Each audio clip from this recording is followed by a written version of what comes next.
Hey, it's Jamie, and today we're rehashing Judges 17 to 19.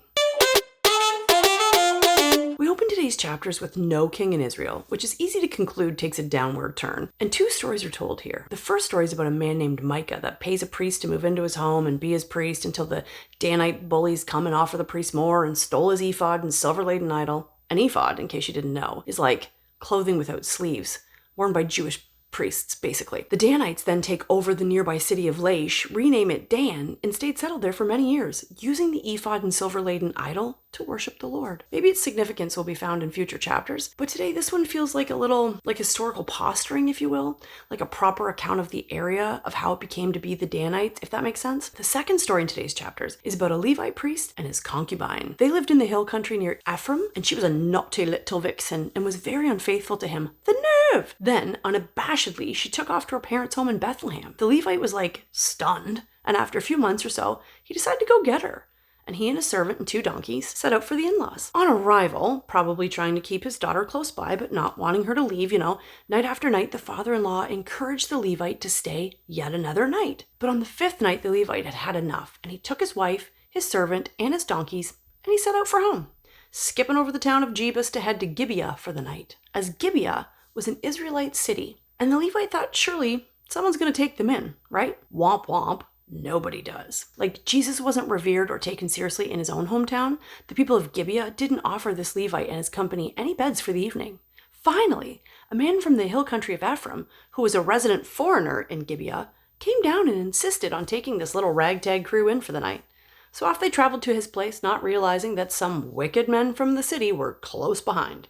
Once everyone had eaten and drank and were ready to settle in for the night, the men surrounded the house, like the wicked men from town, and they insisted that the owner send the Levite out so they could have sex with him. What is this? Well, this is more sexual trickery and immorality in the Bible.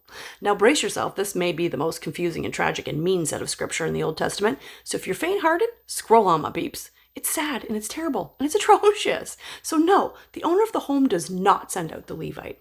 Instead, he offers the men his virgin daughter and the Levite's concubine. I know what you're thinking. Say what, meow? But we've talked about this. Back then, men getting raped seemed to be the worst thing you could do to a home or a tribe. But men raping women was just kind of considered crappy, super mean, but not like the worst thing in the world. So, the Levite finally seizes his concubine and pushes her out the door to the men who rape and abuse this poor thing all night. And she finally collapses on the owner's doorstep at dawn. Now, get this.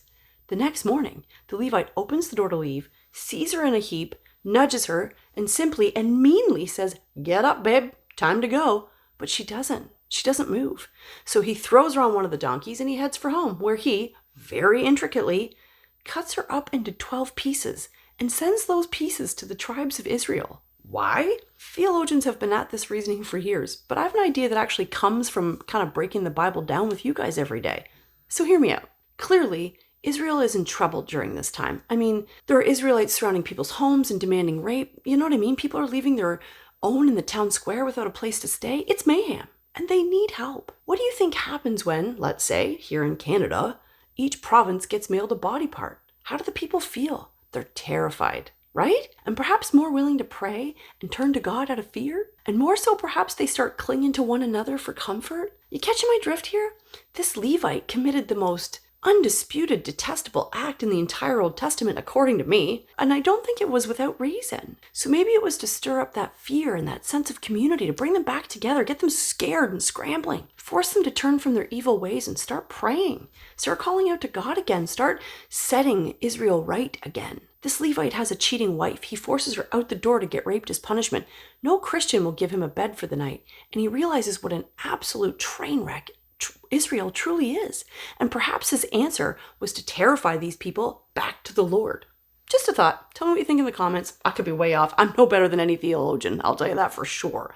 Tomorrow we're diving into Judges 20 to 21 if you want to read ahead. I hope you have a blessed day. Please comment and don't forget to say your prayers. I don't know how I said that so cheerily after what I just talked about, but there we go. This is the Bible in a Year theme song.